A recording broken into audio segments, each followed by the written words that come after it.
大家好तबस्सुम के साथ चीनी सीखे में आप सबको खुशामदीद। दोस्तों, अक्टूबर में चीन में फसलों की कटाई का मौसम भी होता है और मुल्क भर में किसान फसलों की कटाई में मसरूफ हैं। चीन की तरह पाकिस्तान भी एक बड़ा ज़री मुल्क है। पाकिस्तान में उगाई गई कुछ अहम फसलें हैं जो चीन में भी काश्त की जाती हैं और दोनों ममालिक के दरमियान इन फसलों की काश्त के हवाले से तावन भी जारी है। लेकिन क्या आप जानते हैं कि चावल और गंदम समेत अहम फसलों के चीनी नाम क्या हैं? आज की वीडियो में हम साथ साथ जानेंगे। चीन में वसीह पैमाने पर चावल और गंदम की काश्त की जाती है। चावल को चीनी ज़बान में आमतौर पर शुई ताओ कहा जाता है और चावल के खेत को ताओ थियन कहा जाता है। शुई ताओ, शुई ताओ, शुई ताओ, ताओ थियन, ताओ थियन, ताओ थियन। और गंदम को चीनी ज़बान में आमतौर पर स्याओ माई कहते हैं। गंदम के खेत को माई थियन कहा जाता है।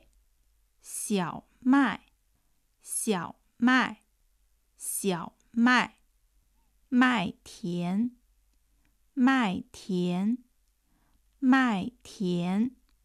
चीन के शुमाल मशरकी इलाके में वसीह काबिल काश्त ज़मीन पर मक्की की फसल की काश्त की जाती है। मक्की को चीनी ज़बान में यू मी कहा जाता है। यू मी, यू मी, यू मी। इलावाज़न सरसों जैसी फसल अपनी इक्तिसादी कदर की वजह से अहम फसल भी समझी जाती है। इसे चीनी ज़बान में यू चाय कहा जाता है। यू चाय, यू चाय, यू चाय। अब कपास की कटाई का मौसम भी है। चीन के सिंजियांग समेत दीगर इलाके कपास की कटाई में मसरूफ हैं और कपास को चीनी ज़बान में मियान हुआ कहा जाता है।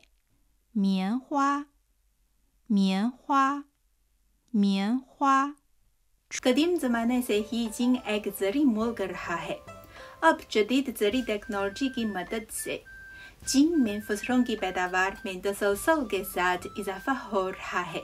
लेकिन लोग अपने आबाओ अजदाद की तरह अनाज को बड़ी कदर की निगाह से देखते हैं। जैसा कि एक शेफ ने कहा, 锄禾日当午，汗滴禾下土。谁知盘中餐，粒粒皆辛苦。